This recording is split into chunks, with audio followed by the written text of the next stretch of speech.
سے خالہ آئی تھی تب سے ہی کچھ ہو گیا ہے۔ الماری کے نیچے سے تعویذ بھی نکل آتا ہے، جب سے پھپھو آئی تھی تب سے کچھ ہو گیا ہے۔ جب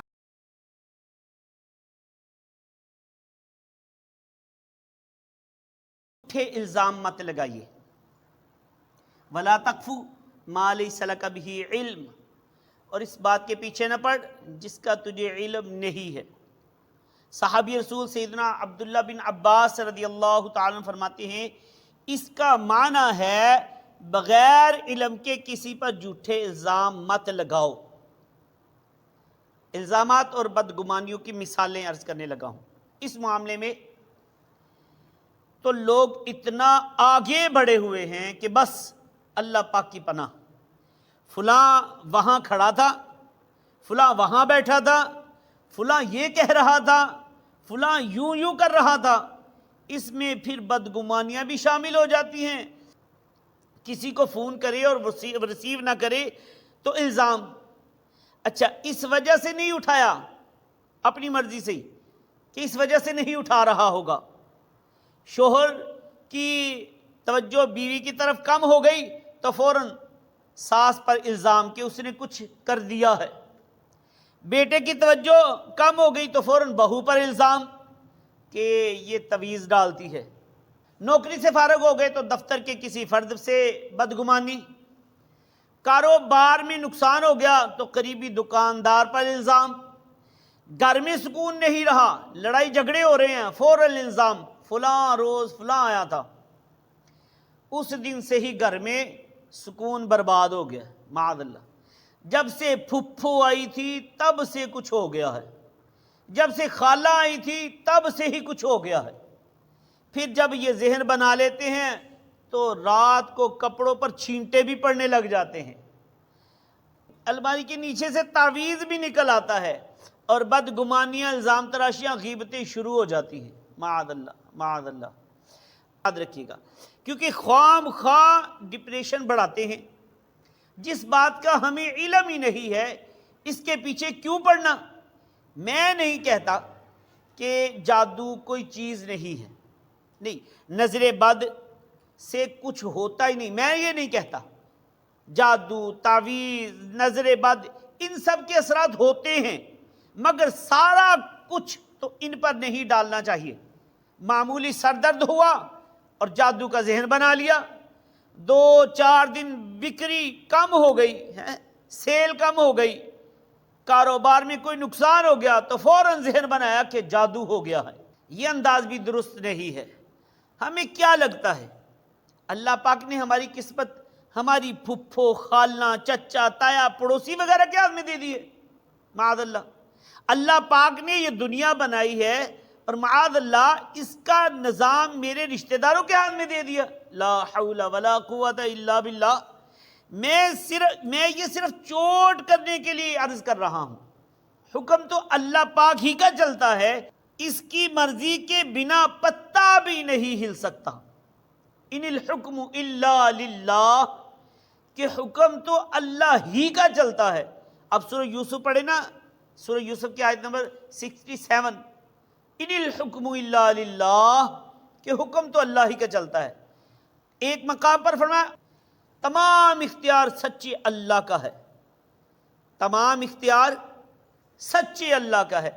جب ہم مانتے ہیں، یقین رکھتے ہیں کہ اللہ پاک کی مرضی کے بغیر کچھ نہیں ہو سکتا، تو خواہ مخواہ خالہ، پھپھو، چچا، تایا پر الزام لگانے کی کیا ضرورت؟ اصل میں بات کیا ہے؟ سنیے، جس کی طرف ہم توجہ نہیں کرتے، ہمارے ہاں ایک عام نفسیاتی مسئلہ ہے، ہم اپنی غلطی دوسروں پر ڈال دیتے ہیں، اپنی غلطی دوسروں کے سر ڈال دیتے ہیں۔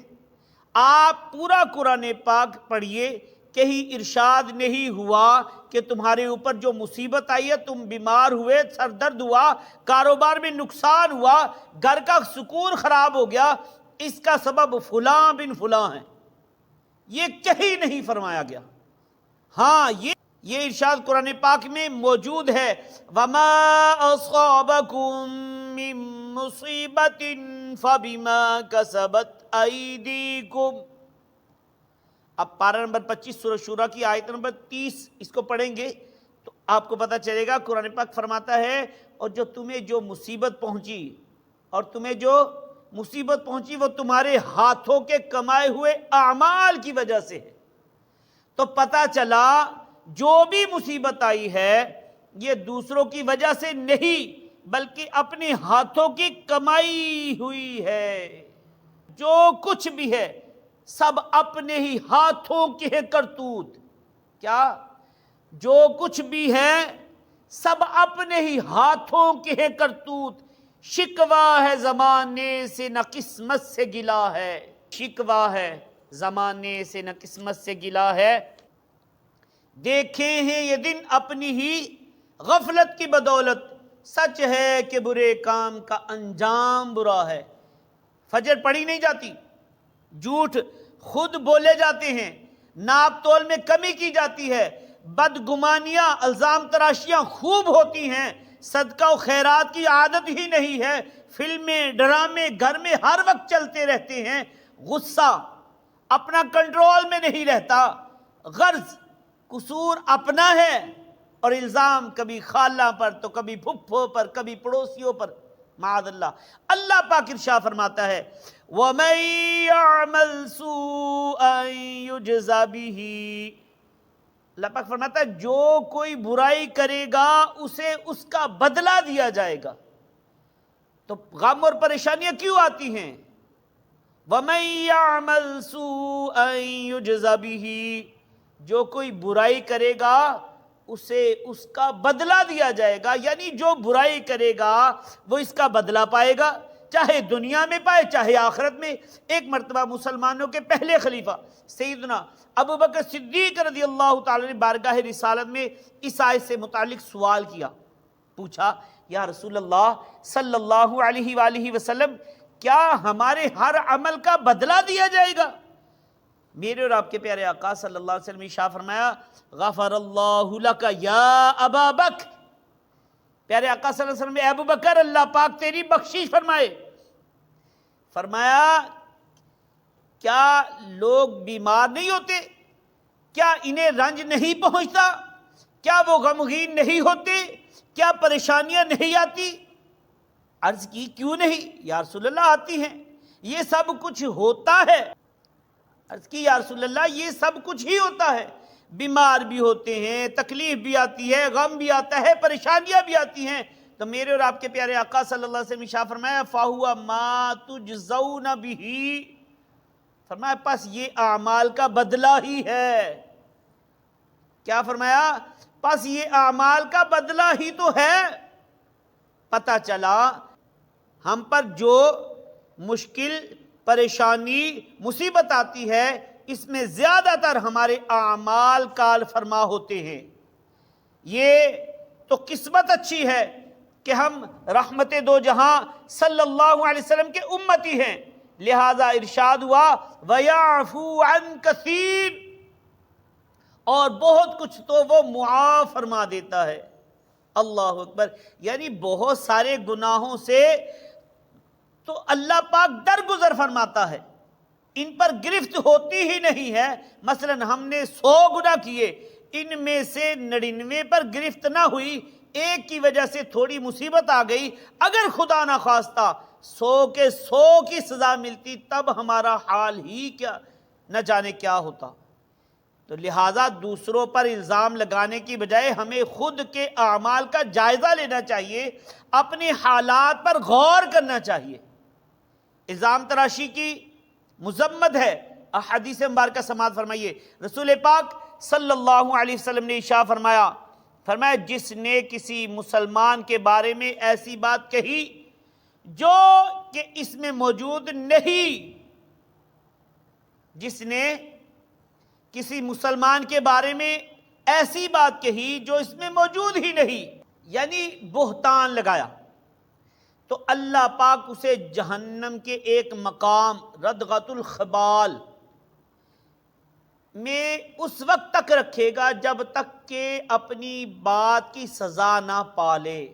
جو اس نے مومن کے بارے میں کہی تھی۔ اللہ اکبر۔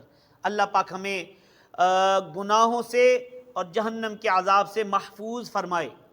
کہیے آمین آمین بجاہ النبی الامین صلی اللہ علیہ وسلم۔ ہمیں اپنی سوچ ہمیشہ مثبت رکھنی چاہیے، اچھی رکھنی چاہیے، بدگمانی سے، بری سوچوں سے ہمیشہ بچتے رہنا چاہیے۔ اللہ پاک قرآن پاک میں فرماتا ہے یا ایھا الذین آمنوا اجتنبوا کثیرا من الظن ان بعض الظن اثم۔ اے ایمان والو، بہت زیادہ گمان کرنے سے بچو، بے شک کوئی گمان گناہ ہو جاتا ہے۔ اور ہمارے پیارے پیارے آقا مکی مدنی مصطفیٰ صلی اللہ علیہ وسلم نے ارشاد فرمایا گمان سے بچو، بے شک گمان سب سے بڑا جھوٹ ہے۔ اللہ پاک ہمیں بدگمانیوں سے محفوظ فرمائے۔